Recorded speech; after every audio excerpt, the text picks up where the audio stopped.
Assalamualaikum warahmatullahi wabarakatuh. Perkenalkan, saya Wilamidia Ningtyas, mahasiswi S1 Kebidanan Alih Kredit Universitas Kusuma Surakarta dengan nomor induk mahasiswa AB22050. Di sini saya akan melakukan ujian OSIS secara daring dengan tema penata laksanaan pertolongan pertama cedera pada anak.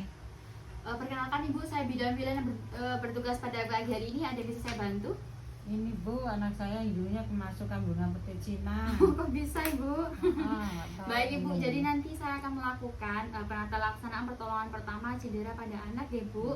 Untuk waktunya kurang lebih 15 menit, apakah Ibu bersedia? Ya, bersedia. Baik, jika bersedia mohon kerjasamanya ya Bu. Sebelumnya saya tanya-tanya dulu ya. Namanya siapa Bu? Namanya Kak. Oh iya, umurnya berapa? 3 tahun. 3 tahun. Jenis kelaminnya Bu? Laki-laki nggih.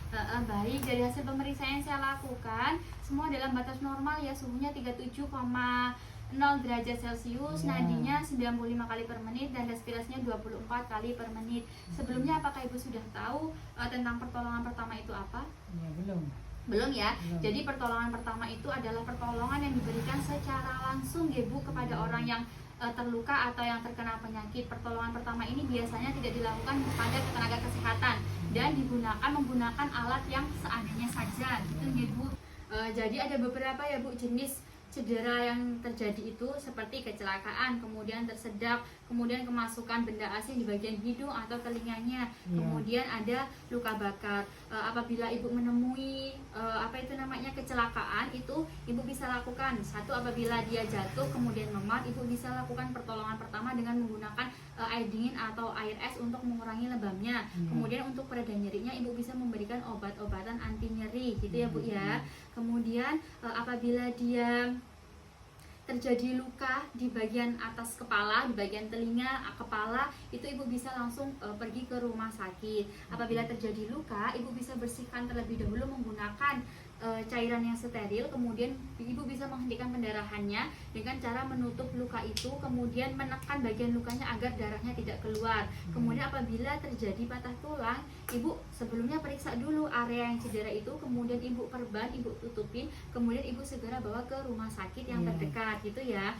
Kemudian kalau untuk pertolongan pertama cedera kasus tersedak itu ada dua, ada back blow. Back blow ini bisa Ibu meletakkan anaknya Ibu secara tengkurap, bagian kepalanya lebih rendah ya Bu, kemudian Ibu bisa melakukan pukulan di bagian belakang atau di interskapula itu sebanyak 5 kali menggunakan tumit dari telapak tangan. Kemudian yang kedua itu ada Heimlich maneuver. Bila obstruksinya masih tetap terjadi, berbalik alalah ibu dari belakang, kemudian Ibu melingkar kedua tangannya mengelilingi badan anak, pertemukan kedua tangan dengan salah satu mengepal, kemudian letakkan di perut bagian atas atau di sternum. Kemudian Ibu bisa memberikan hentakan ke arah belakang lalu ke atas ya Bu ya.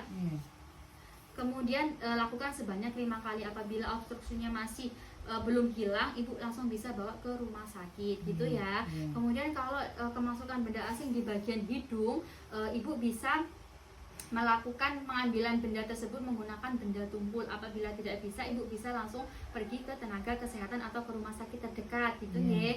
Kalau cedera pada telinga, kemasukan serangga, seperti kalau kemasukan serangga, Ibu bisa meneteskan minyak zaitun supaya apa, serangga yang dalam itu bisa mati ya Bu ya. Jadi serangganya tidak menggigit atau mencakar telinga adiknya, jadi tidak membahayakan adiknya gitu ya Bu. Kemudian kalau dia kemasukan benda-benda kecil, Ibu bisa miringkan kepala adiknya, kemudian Ibu kasih tepukan kepala yang sampingnya itu supaya benda kecil itu keluar. Kemudian apabila kemasukan biji-bijian, Ibu jangan memasukkan air, karena apa? Nanti takutnya biji-bijiannya mengembang malah susah untuk dikeluarkan gitu ya. Terus kalau cedera pada luka bakar, Ibu untuk pertolongan pertamanya Ibu bisa mengalirkan air di bagian lukanya itu, luka bakarnya itu selama 10 menit gitu ya Bu. Kemudian apabila tidak ada air, Ibu bisa mengkompres dengan air menggunakan air dingin yang lembab. Kemudian Ibu tutupi lukanya, lalu Ibu bawa ke rumah sakit gitu ya. Atau untuk meredakannya Ibu bisa mengoleskan lidah buaya gitu ya Bu ya. Terus kemudian dibawa ke tenaga kesehatan. Apakah ada yang ditanyakan Bu? Iya, udah cukup. Sudah cukup ya Bu ya. Terima kasih ya Bu atas kerjasamanya ya.